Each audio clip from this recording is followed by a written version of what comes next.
there was a statement that you made about men as victims of gender-based violence as well, and I kind of overheard some people making some speculative noises around that statement.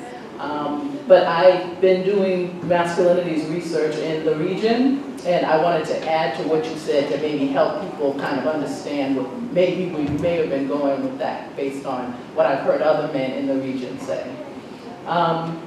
The victim piece, I think, kind of comes in when you're a man who has been exposed to even the violence that's been perpetrated against women.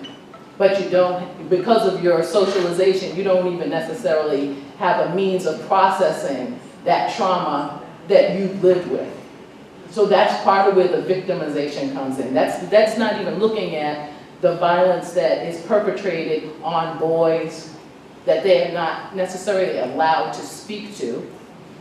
The trauma that they go through when their mothers and their females in their family, or females even around them, are victimized and killed and no longer with us, and they not even being able to speak to it.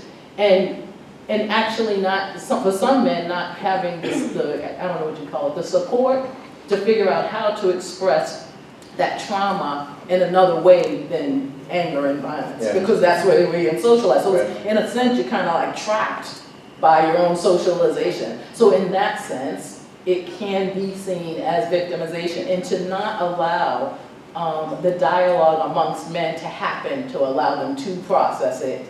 I mean, it kind of leaves them in a bind.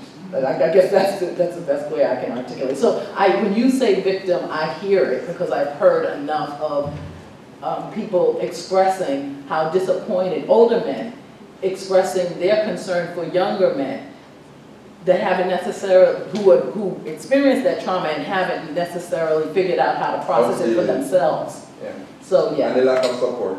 Exactly.